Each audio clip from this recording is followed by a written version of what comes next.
And a hush falls over the crowd. Five. Okay. Jim, Bob, Dave, Diane, thanks for joining us this morning.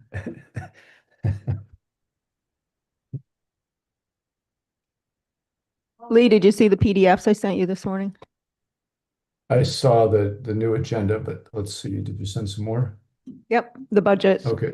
And I Oh, consolidated those individual ones so okay. you don't have to scroll through. Okay. Let me go. All right. Thanks for saying that. I'll just open that one up.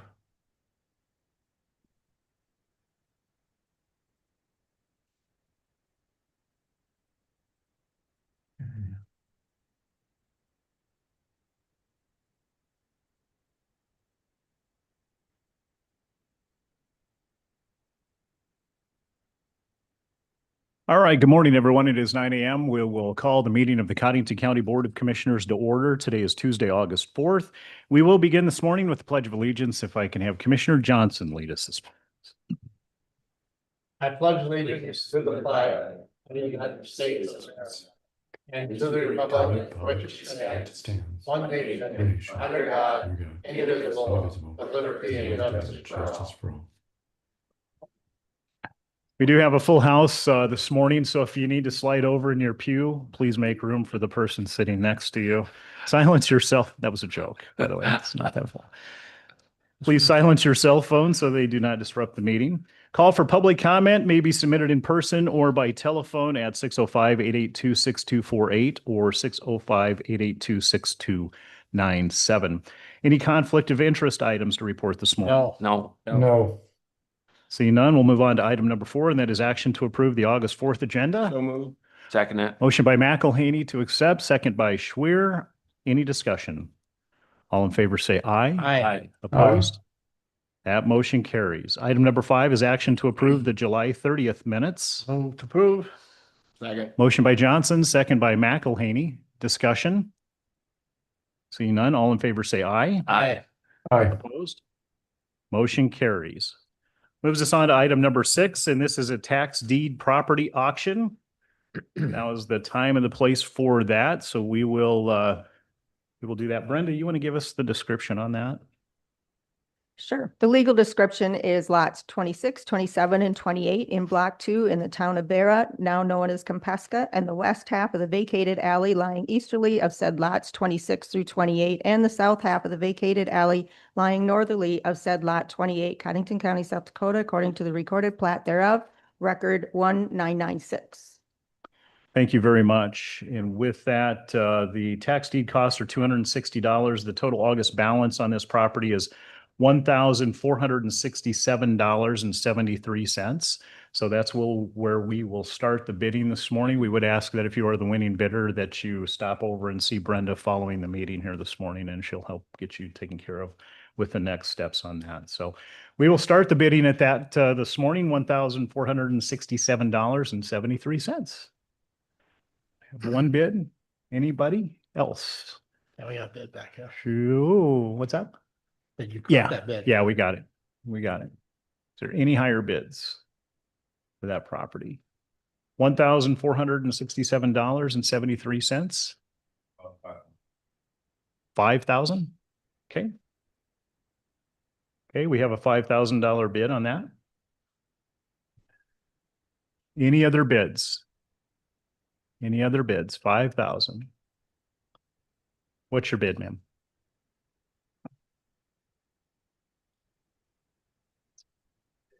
$5,500. Okay, so we have a $5,500 bid now on the floor. $5,500 bid. Do I have any other bids? $6,000 bid. We have a $6,000 bid now on the floor. Any other bids? $6,000. Any other bids? Going once? Going twice? Okay. Sold to Andrew Delgado, $6,000. Thank you, Andrew. You can see Brenda. Okay. All right. Thank you, everyone, for that. Item number 7 is discussion possible action with Paul Larson to temporary release a county lien. Paul, we'll have you come on up here this morning, introduce yourself, and let's talk about your agenda item. Come on up here. Yeah, right up here. Yeah, there you go. And just have a seat there, Paul. Turn your mic on and introduce yourself if you would, please. Good morning, County Commission. Thank There's you a for having me today. Button right there. Right. There you go. Good morning, County Commission. Thanks for having me today. My name is Paul Larson. The reason I am here today is I am actually the property seller on a property located in Henry, South Dakota. It is located at 208 Elm Street.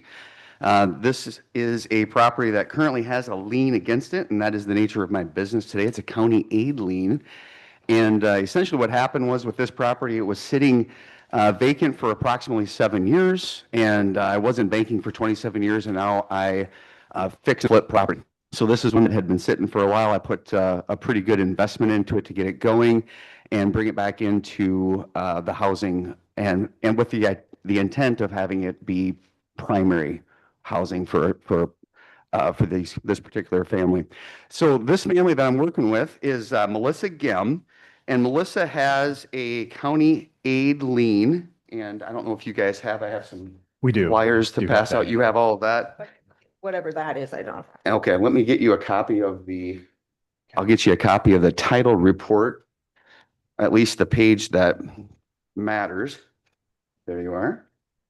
And there you are, sir. Okay, so basically, essentially what's going on is I've been working with these folks. They have rented it from me for the last year, and we have been working on fixing their credit so that they could get themselves into a position where they could purchase the property. So they have followed all of my advice, and over the last 12 months, their score is almost 700, and we are ready to proceed. So we went under contract and with the lease to purchase agreement a year ago, and now we're ready to execute, and we got a little surprise on title, and that is the nature of my business. So the surprise on title is a county aid lien in the amount of $4,155.55. It looks like it was some maybe public defender fees and things of that nature. And this family would like to proceed with the American dream, of course, of home ownership. They have never owned a house before, and so this is their first opportunity. Since they went under contract, they have gotten married. They have a little 2-year-old. It's a very nice family that'll be coming into the Henry community. But the one thing with this county aid lien, what I'm asking the council to do is to release and satisfy the county aid lien, even though it is not yet paid. However, we've done this before. When I was a mortgage lender at First Premier, I had another similar situation where the county did approve releasing it and then letting the bank close, and then after the dust settled on the closing, then that we put the county aid lien back on. And it would help everybody. It'll help me so I can sell the house, of course. It'll help the buyers so that they can buy the house, but it also would behoove you and be in your best interest, simply because right now, although you might be in first place, you're in first place to no collateral. Once we close, the bank will be in first place, you'll be in second place, and then you'll have collateral that'll be tied to this transaction. So anytime these new buyers want to go sell their house down the road, they won't be able to do that unless this county aid lien gets paid in full. And I did talk to Melissa Gem's new husband, Jeremy Haley Smith, and he had indicated that he would also be willing and interested in doing some sort of payment plan as well. So he would offer something if you guys had some terms of some sort in exchange for all of this. We can get this all nipped in the bud. So with that in mind, I would ask the council to approve this request and allow the county aid lien to be temporarily satisfied so that you can come back in and put it in against collateral at a later time. Any questions that you have at this point for me? Commissioners, any questions? Commissioner McElhaney? Mr. Larson, you said that in the past, do you recall that the county had done that before? Yes, this happened. I don't remember the name of the fella. I mean, it was Leanna Walder's boyfriend. I can't remember what his name was, though. That was when I was working at Plains Commerce, so it must have been about, I would say 7, 8 years ago. And I want to say it was around $15,000 or $18,000. In that particular instance, I do remember the situation, which was that he got into a motorcycle accident and had a lot of medical bills, and the county helped him with his medical bills. And then, so we released it, closed on the house, and then put it back on. But I don't know whatever happened in that scenario as far as the aftermath, if it got paid in full. But I do know that you guys would be in second place. So if he tries to sell it, you'll get paid at that point. Mr. Chair. Commissioner Gable? Gable, yeah, thank you. I'm just curious if the state's attorney or the treasurer just has any viewpoint on this. I think I saw the state's attorney there, but I'm not sure. Yeah, she's here. She'll come up and put her on the spot here. You may ask the question again. Please identify yourself and turn on your microphone. Allison, the state's attorney. Mr. Larson is correct. If the county were to release the lien, we could put it back on. We would be in second place to the bank, obviously, for the mortgage. I was just reviewing court records and filings to see what those costs were related to. They are court-appointed attorney's fees, or at least that's what they appear to be from a 2020 case. And then there was also one out of Clark County, I believe. I guess ultimately, I don't have any specific advice for the county. It does look like she has had previous small claims filings against her. But we would be in second place. We would then, of course, have collateral as it relates to that tax lien or that interest lien. Okay. So. Mr. Larson, I think I do recall what you were talking about there with that previous time that we did that. I don't know what the final outcome was on that, but I do recall us doing something similar to that. So, Yes. commissioners, any other questions or comments? Commissioner Johnson. Commissioner Gable. No, go ahead, Myron. I can wait. Did you want to say? No. He just looked like he had something to say, but he Oh, doesn't. okay. You're okay. Yeah, If you I have just- something, Commissioner Gable, go ahead. Yeah, my concern is just that we don't forget to put the lien back on, because, that's kind of our fiscal responsibility. And I think I understand what's going on though. Yeah, and to address that concern, I will say as soon as we get done closing, usually it takes the title company about 30 to maybe 60 days to do what's called final title policy after closing. And so once that final title policy is all squared away and the dust is settled and the bank's got all their information as being in first place, I would be happy to personally notify Ms. Hanton that we are ready for them to put the lien back on. Thank you.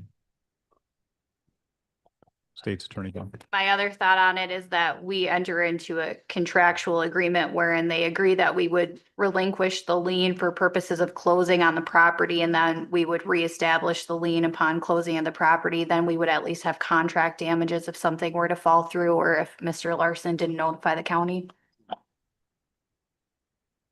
Okay. Yep, and they would be happy to sign such contract, I'm sure. Commissioner McElwain. You suppose we could see if the treasurer's available to come? Sure. I'm going to grab her. I guess Counsel. I would have to state that in my experience on the board, we've been asked this a few times and we've denied in the past, simply because giving up that first right. And in most cases, I recall between the buyer and you, the seller or the realtor or whatever, they were able to work something else out, where perhaps it gets incorporated into the purchase fee and the lien gets paid or something like that. But I do recall several times being asked to do this where we said no, so. Cool. Okay. Any other comments or questions? Oh. You want the treasurer's comments Well, before we proceed? I was hoping to Okay. ask what she recalls as well, because. See if she can step in here. And I do know we've worked with a couple people in some hardship cases as well. I know there was a property right down by Thunder Road, the go-kart track that got drawn out a couple extra months, similar to this, where we didn't release the lien, but we did work with the family and came to a result. I see. Carol. There comes the boss. Okay. Yeah. So, It's my fault, Carol. Carol, our county treasurer, is now joining us with the meeting. Good morning, Carol. We know that you might not have anything to do with this, but you want to turn your mic on? Okay, go ahead and turn your mic on, but Commissioner McElhaney had a question for you. Reason I ask is just simply past experience. I was just telling Mr. Larson, I recall a few requests on removing liens on property like this for the purchase of a sale that we said no. And we were able to, the one in particular I'm thinking of is a property that's right down by Thunder Road. And they were asking us to release the lien on it, and we ended up saying no, but we did work with the parties involved, and somehow we came up with the resolve. It might have taken a couple, 3 extra months or something, but I don't know. I simply was asking if you recall anything as far as liens being released or not. I don't recall that ever happening. I don't think there would be a reason to do that.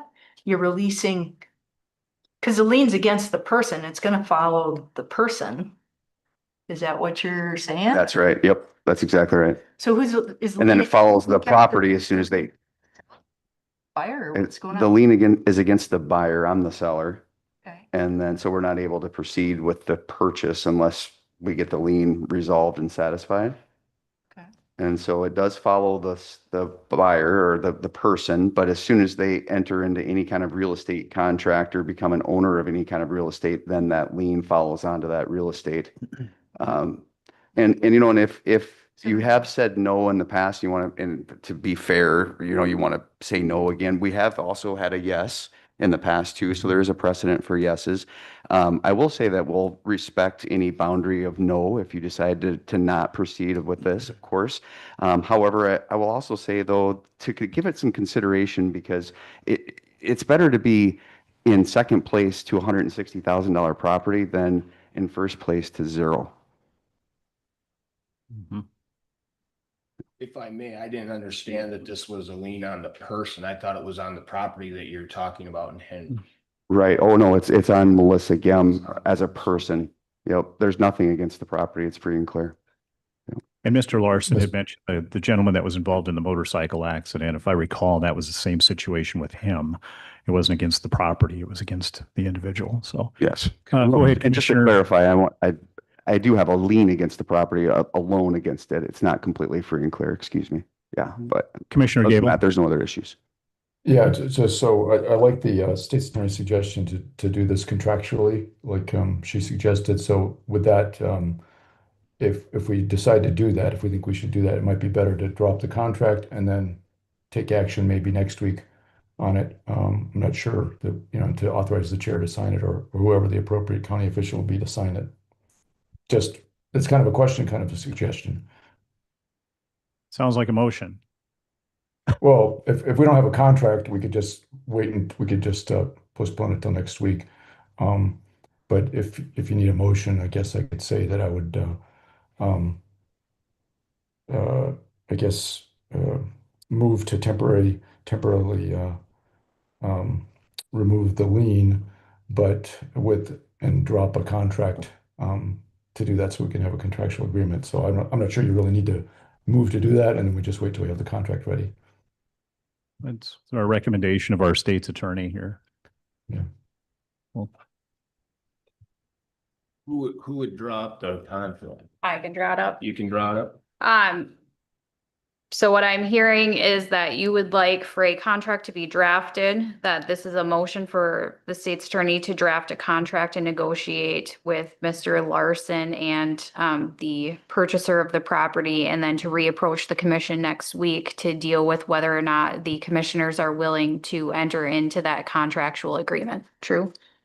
I'll make that motion. Yes, that sounds. I'll good. second that. So we have a motion and a second. We have a motion by Commissioner Gable, second by Commissioner McElhaney. Any discussion? Thank you for clearing up that motion. That's Do we- much better. Can we get clarification on the motion one more time? Yeah. Just so the motion is clear. This is a motion for the state's attorney to negotiate with Mr. Larson and the purchaser of the property to engage in contract negotiations and draft a contract, which the buyer will then execute, and we will approach the commissioners next week for a decision as to whether or not the commissioners are willing to enter into that contractual agreement to release the lien temporarily. Very good. Thank you, State's Attorney. Couldn't have said it better myself. All right, so we have a motion and a second. Any discussion? All in favor, say aye. Aye. Aye. Opposed? Motion carries. Thank you, All right. Mr. Larson. Thank you, Feedback. guys. Appreciate the favor. That means a lot. Let's move on to item number 8. This is action to approve a request to sell alcohol at a wedding event at the Codington County Extension Center for the Borkus and Waters wedding. They are both live and in person this morning. Good morning, Kiara. And go ahead and have a seat and please identify yourselves and tell us why you're here today. I'm Kiara Borkus. I'm Jaron Waters. We're here today because next summer we're going to be getting married and we're doing the reception at the Codington County Extension Building. And so we're here to ask for the permission to sell alcohol at the wedding. We'll be having Cloud9. We'll be doing the selling of the alcohol.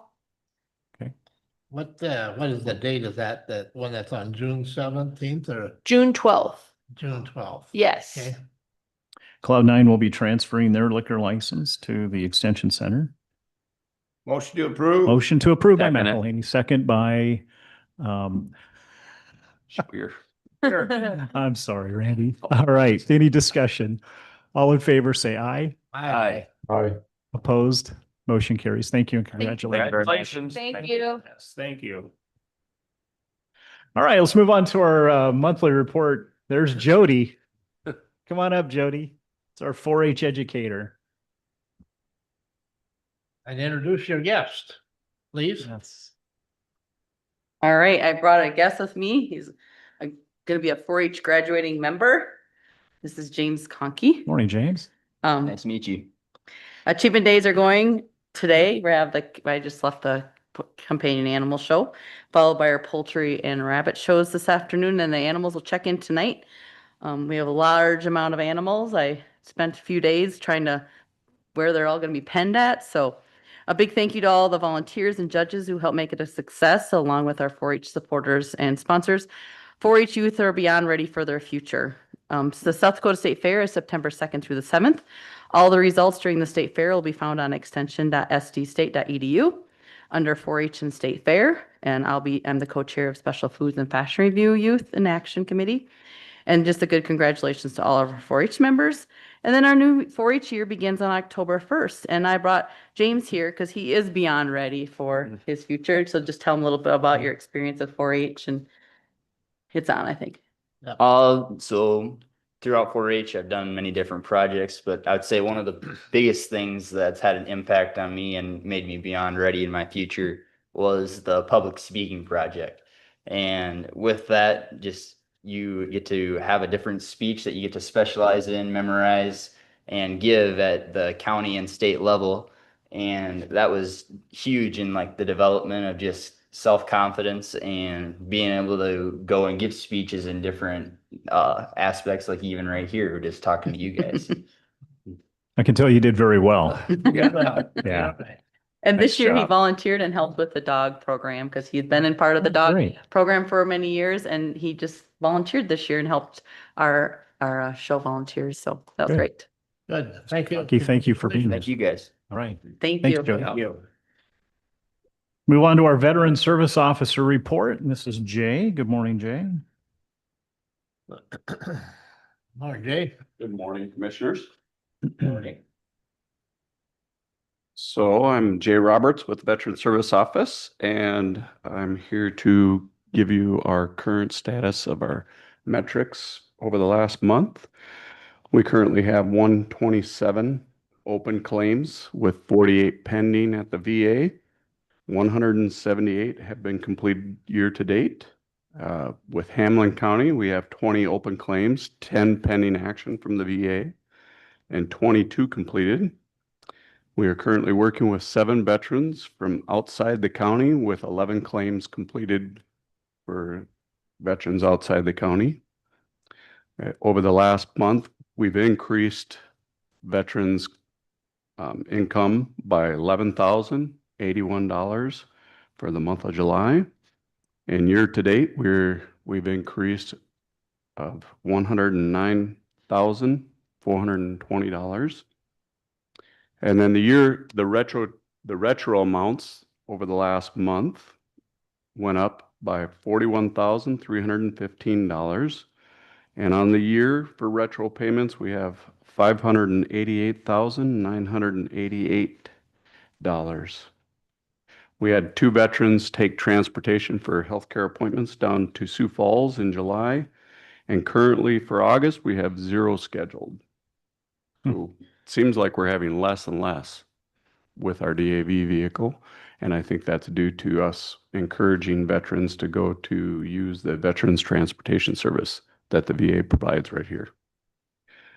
I have really big news. I found out that at my new location that I'm moving in on the 24th of August, that I have to pay for my internet. You ask why? It's supposed to be free. Well, here's the thing. The county requires a dedicated line because of the VPN to our servers. They don't want anybody else piggybacking on top of our line to get in and find out information off of our servers. Correct. So I have to have my own internet. That will cost me $140 a month. So I have a difference of $82 from what I'm currently paying to what I will need to pay. Higher, $82 higher a month. But to keep in mind, my current contract on my lease is up at the end of this month. And so I would assume, and maybe I'm wrong, but the landlord would probably raise our rent. I don't know if it'd raise more than $82 or not, but that's where I'm at right now. So I wanted to let you know, I know I briefed you on my budget for this upcoming year. This will not change that. I have enough money within the budget. Okay. We'll cover it. Okay. Thank you. I think we can move on from the internet. All right. The internet is done. Anything In other else? words, we're staying within the budget. We're going to follow the rules and not break them. Yes. Always. Yes. Security is important. Glad to- Security is important. Yes. So tonight I meet with the Veterans Council here in Codington County. And then on Thursday, I will go to the radio stations and will provide information to the community that we're moving to a new location, as we've been doing over the last month or two. It's been well received from veterans as we've been explaining to them we're moving. I plan to attend the Military Officers Association of America meeting here at the end of the month as a third quarter outreach event. And then in September, Eric and I will go down and we'll spend 4 days down in Sioux Falls at a recertification training. And I'm continuing to work with the veterans organizations to come up with who will be the veteran of the year for this last year. So when you're gone for those 4 days, is the office going to be closed those The 4 office will be closed One for those 4 can- days. Okay. And we'll state that on the radio and we'll also post it, but. Okay. Okay. And that's what I have. Right. Thank you. Any questions? How is it? Is it still working good with Hamlin County? It is working very well. In fact, we have a couple of veterans out there preaching to the choir. They're spreading the good word. Come to Watertown, see the people. Because we've gotten a couple of people some fairly big adjustments to their compensation. And so they're spreading the word throughout the veteran community down there. Any other counties surrounding looking at joining or? Well, we did have Kingsbury County talk about possibly moving in with us, and that was a no. Their county commissioners want to keep they want to hire within and keep servicing their people right there in their county. And as far as the other couple counties that I can think of, either Grant or Dual, that has not been spoke of. So. Good. Good. Yeah, Thank you. Right, Any other anything questions? else? nothing for me. No? Keep Okay, up the good work. Yeah, Thank you. Thanks. thank you. Thank you, Jay. Okay. We'll move on to the state's attorney report. State's Attorney Allison Bakken. Good morning, Allison. Good morning. All right, I'm gonna try to go quick because I have quite a bit here. First of all, if you got an email from me, you notice that my name changed. It's not Allison Bakken anymore, it's Allison Trauba. It changed on my law license on July 20th, so just How do you spell that? T as in Tom, R as in Robert, A as in Adam, U as in Union, B as in boy, A as in Adam, Trauba. So if you got an email from me and you don't know who that is, that's me. That is who I am. Yep, I was emailing a little bit in some of the county emails. So that did change. So my law license changed. So if you see that in court dockets and stuff, that's still me. I just changed my law license. Our jail population, I know Brad talks about this quite a bit. I did go through it this morning. We have 64 inmates, 2 of which are juveniles. 1 is facing adult charges of those juveniles. We had 3 arrests last night that all have cash bonds. Those 3 are part of 33 inmates that are pre-trial, but many of them have plea agreements that we'll be entering into in the next couple of weeks. 5 inmates have pled but have not been sentenced. 2 people we're holding for either parole or different counties. 6 people have been sentenced to the penitentiary and we are waiting for beds. We have 14 people serving jail sentences, and then we have 2 sitting in there that have competency or insanity issues, and that makes up our current jail population. We do receive those juvenile diversion funds in the fall. We did finally submit that report. Carrie from my office is phenomenal at getting that done and getting that done early. We have until August 31st, and that was submitted a couple of weeks ago. We had 244 referrals to juvenile diversion. 236 of them are successful, which is a 91% success rate. We typically get reimbursed about $750 per successful diversion from the state. So we are expecting a check for $177,000 that gets allocated back out to the Boys and Girls Club, who runs the diversion program. That helps keep some of our court-appointed attorneys' fees down for the juvenile court system. And so we do like to put money back into that. National Night Out for Law Enforcement is tonight at City Park from 5 to 8. I know Brad talked about it. It's been all over social media. It's a great event put on by local law enforcement for families to get out there and meet local law enforcement and see what they do. Highly encourage it. I'm hoping to get out there with my kiddos. I've got a high school student coming in to job shadow me on Thursday. She wants to see what I do and what we do for on a daily basis. I have been asked to speak as part of a multidisciplinary team at a conference called the Community Response to Child Abuse in October. School's starting back up, and so truancy is always a hot topic. We will be thinking about how we're going to properly address truancy going into this next school year. We have had discussions late into the year with the Watertown School District this last year. There were some conflicts about how we were going to handle truancy and that we wanted to take a less courtroom approach and do some more community engagement type enforcement. And so we're working through that with the school district.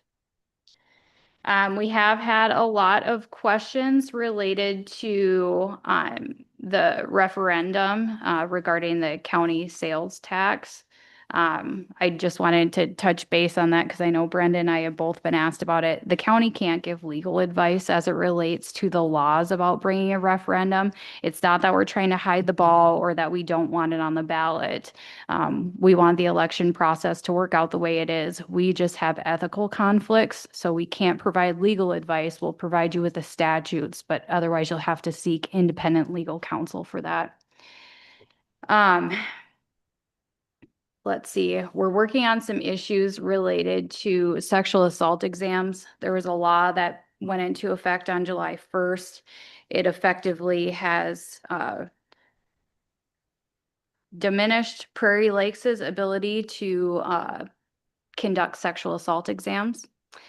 It means a couple of things for the county. The first is that there's also a law that says that the county has to pay for the cost of transport related to sexual assault exams.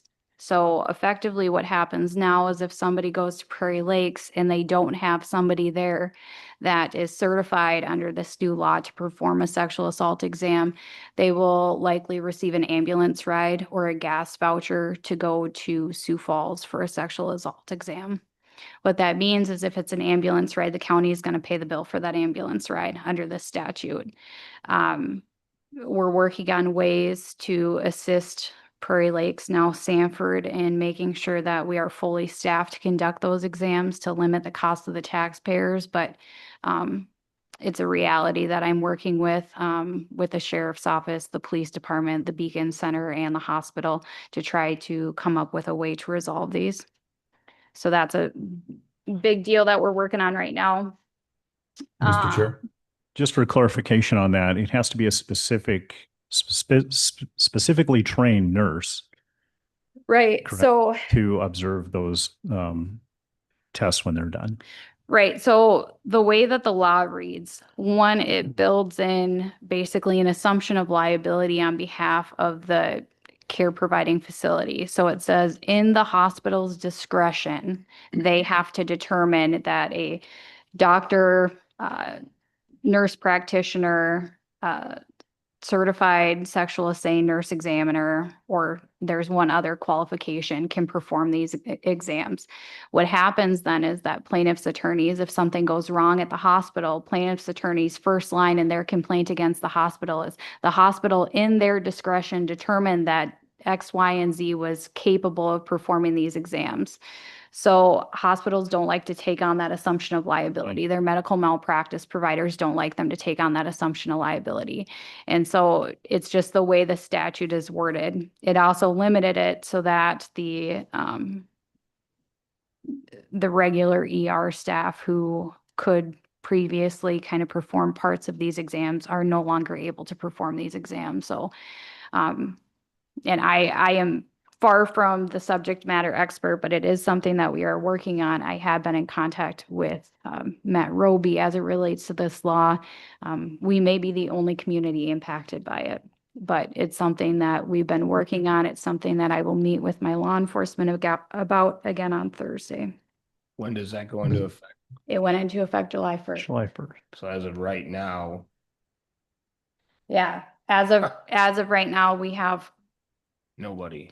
right, technically one person can perform sexual assault exams, but she's part-time. And then obviously a doctor, but doctors are unlikely to perform the exams because of chain of custody. They have to hold on to it.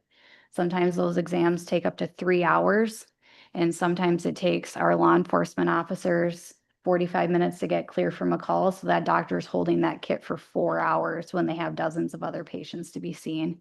And so it's just one of those hot button topics that we're trying to work through. There's a lot of partners involved in it. And so we're trying to come to a good solution so that the victims of our community can get the help that they need, and we can collect the evidence that we need to be able to have successful prosecutions. How are the Quickly as possible. How are the other communities dealing with it? You said we're probably the only one, I know. Right. So I have not talked to other communities about how they're dealing with it. Most of these communities were already sending people to places like Watertown that had the ability to perform the exams. And so there's not a huge change for them. The biggest deal, at least from my perspective, I guess there's a couple. One, I'm not going to get evidence collection, right?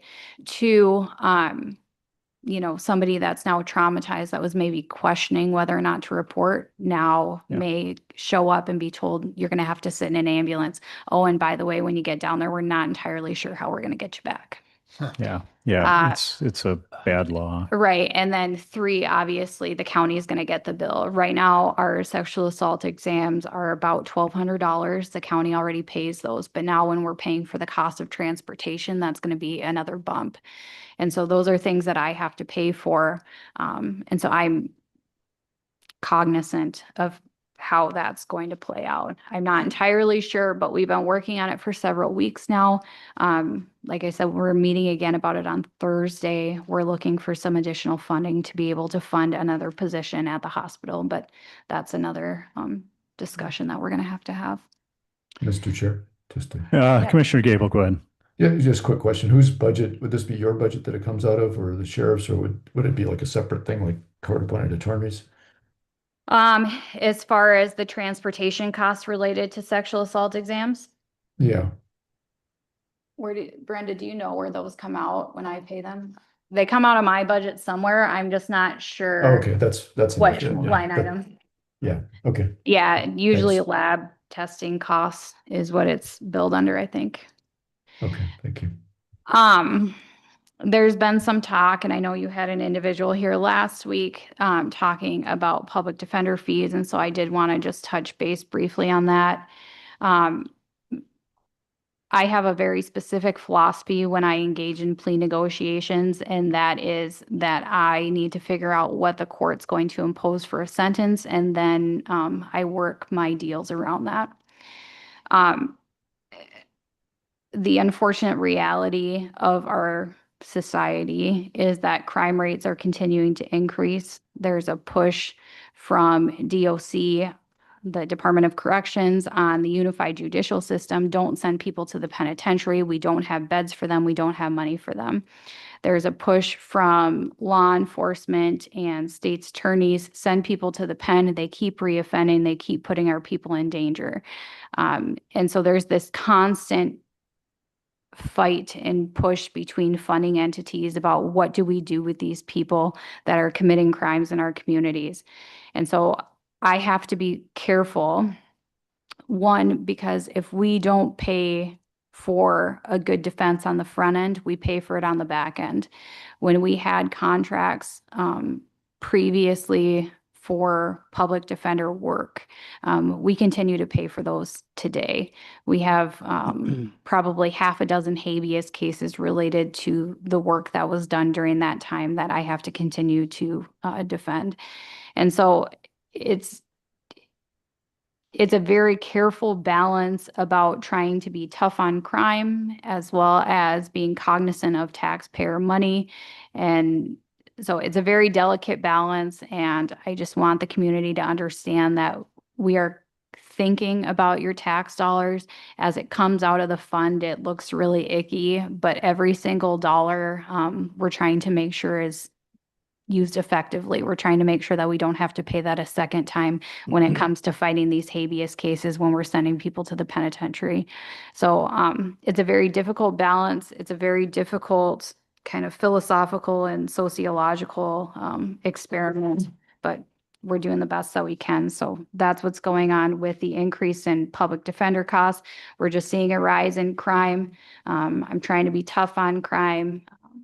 The court system is getting pressured not to send people to prison, and so that's kind of where we're at. I do have an employee that's moving into a partial retirement this spring, and so I'll talk about that a little bit once we get into my budget. I did just want to also touch on, we're seeing an increase in sophisticated fraud schemes. One of the county offices received an email that was a fraudulent email asking for an ACH payment to go out. Be cognizant of things that are coming to you. You don't have to be dumb to fall for a scam. If it feels icky, it is icky. Reach out to law enforcement. So we're trying to help people get back as much money as they can, but the reality is that we very rarely get it all back. So that's pretty much all I've got. That's it? Nothing else? Okay.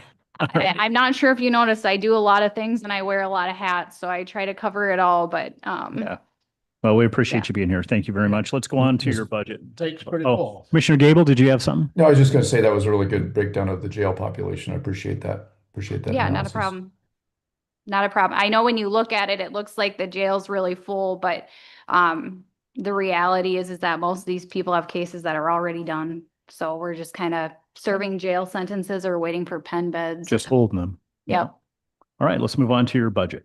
All right, my budget. And I know my budget is not great news. And the reason that it's not great news is because I am asking to hire an additional attorney next year. My case numbers are commensurate with Brown County. Brown County currently has 5 attorneys. I currently have myself and 2 deputies. I have 1 deputy that would like to move into partial retirement this spring when he turns 65. And so when I ask for the funding for an additional attorney, I'm thinking about a succession plan. I don't think that I will have somebody starting January 1st of 2027 to use up the full amount of the budget. And the budget did not contemplate my 1 employee moving to part-time. So his wages will be just a little over half of what he's currently being paid. And then obviously I'll have that new full-time attorney if granted. Beyond that, obviously health insurance, dental insurance, eye insurance, those things are all going to go up. I did contemplate or account for approximately 3% raise for cost of living. And it's pretty commiserate with what everyone else is doing. Repairs and maintenance is roughly about $12,000. We share the contract with the jail and the sheriff's office for their camera systems. That $12,000 is our share of those cameras. Let's see, other current expenses, I decreased that amount by $20,000 to be more in line with our anticipated expenditures for 2026. It'll likely be the same for 2027. I talked about the juvenile diversion funds. Everything else is approximately the same. We will see a bump in the cost of toxicology screening, although I don't know what that looks like. I expect that we will be beyond what was budgeted for 2026, but I don't know what that amount is yet.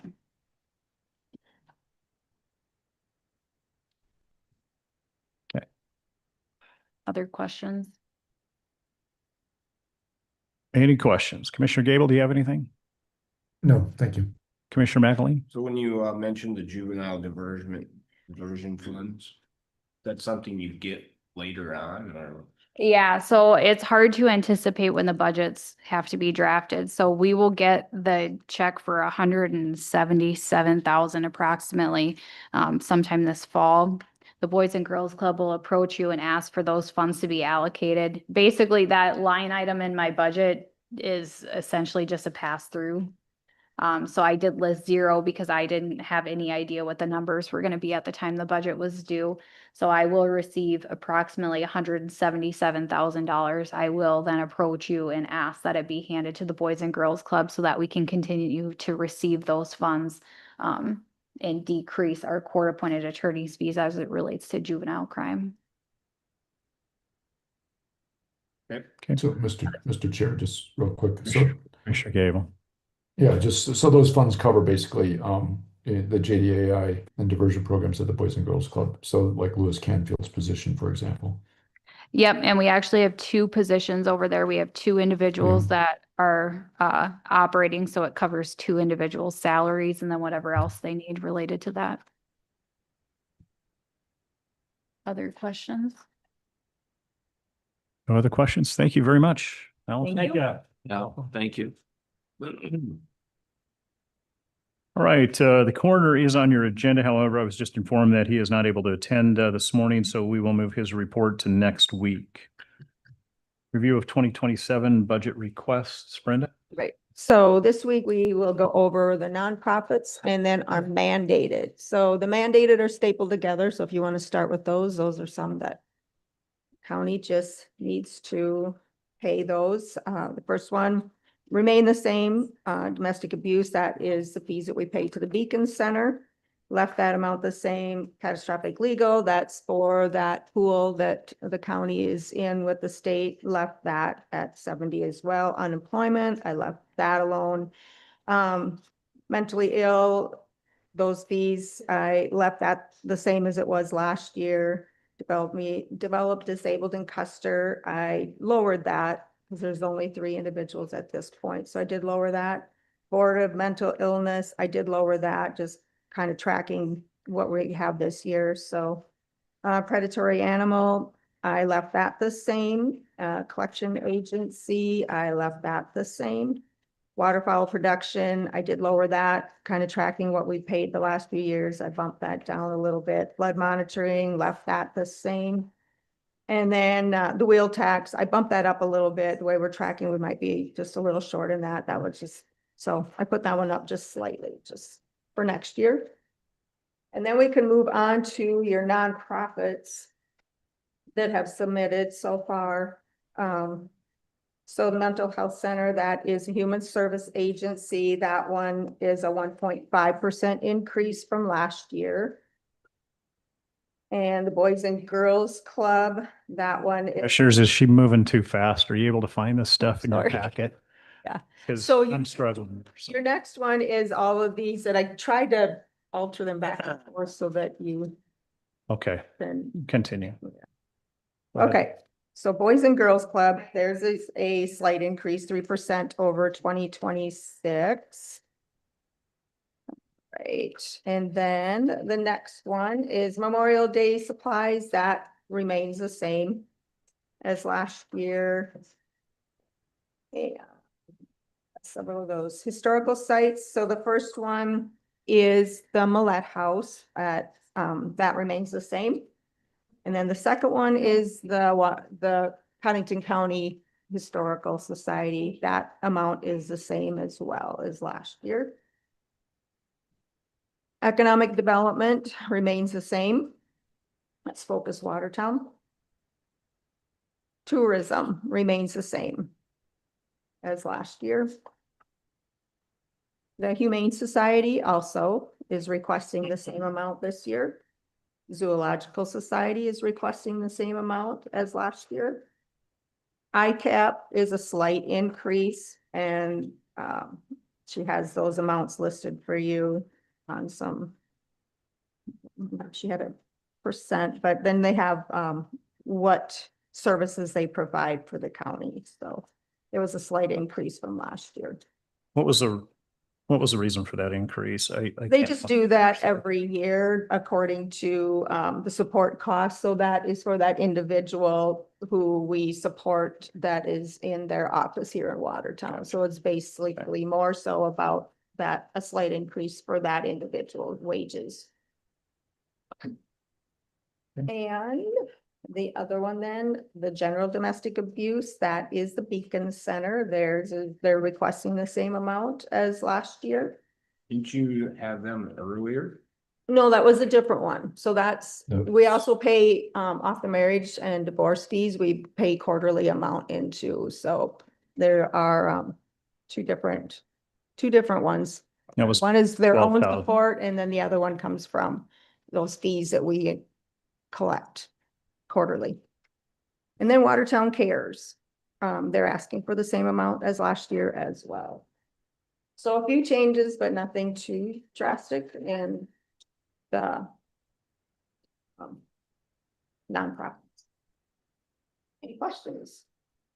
See I think you talked about this, the Humane Society is asking for the same $20,000. Yep. Okay, Yes, most of that's them one that remain. I do get questions on that in terms of county's contribution to the Humane Society, so. Do you know, Mr. Chair, aren't they moving the Humane Society? I believe so. I haven't been part of that, so I'm not sure. I Because know I've that been they asked were that a few looking. times, and from my understanding is they are one of the new buildings out there Yeah, on the northwest corner is slated for them. should probably know that, but I don't. So, anyway. Mr. Okay. Chair, I got a question. For Brenda. Did the soil conservation set anything in for they were here asking Yes. to help support them, and I was just concerned we're an ag community and. Yes, there's a few that I'm still waiting on, and that's one of them. So Oh, okay. I'll be reaching out to them again, and I'll have those for you next week when we wrap up with the coroner. And so we'll get those Oh, okay, thank taken you. care of. Yep, there's just a couple of them. Right. Any questions on those nonprofits? Okay. Seeing none, we'll move on to item number 11. This is action to approve abatement applications.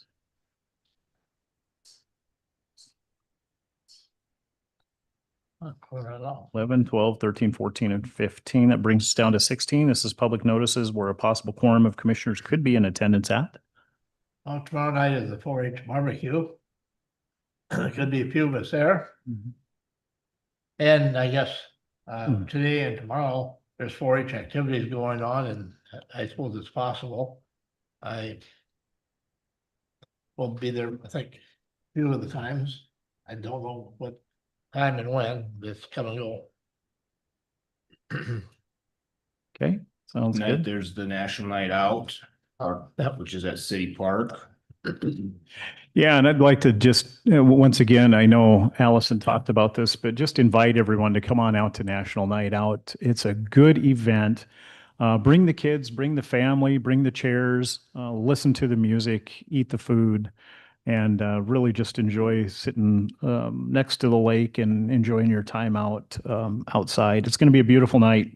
So come on out. The purpose of National Night Out, of course, is to get to know your law enforcement professionals, your firefighters, your EMTs, your paramedics, and so on and so forth, and just thank them for the job that they do each and every day. So come on out, National Night Out. It's really the community taking back against crime, if you will, right? I think that was a saying years ago, the community stepping up against its war against crime. So come on out, National Night Out. I think it goes from 4 to 8, if I remember right, Okay. today.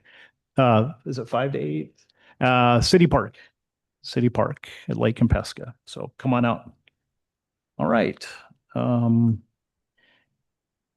on to number 17. That is old business. Is there anything for old business this morning? Nothing for old business? Anything for new business? Anything for new business? Nothing for new business? Anything for open public comments? Anybody here to speak to the open? And I don't see anybody online here this morning, so we'll move on to commissioner comments. Wow, quiet group today. All right. All right, well, look, do we need to go into executive session for any purpose this morning? Move to adjourn. Second. Motion by Johnson to adjourn, a second by Schwer. All in favor, say aye. Aye. Opposed? Aye. Motion. Commissioner Gable, I'm sorry you were delayed. You are not opposed to adjourning, correct? That is correct. Okay. I vote to adjourn. A little bit of a delay, so that's fine. We are all in favor, say aye. Aye. Okay, we voted Aye. against. We are adjourned. Thank you. Have a good week.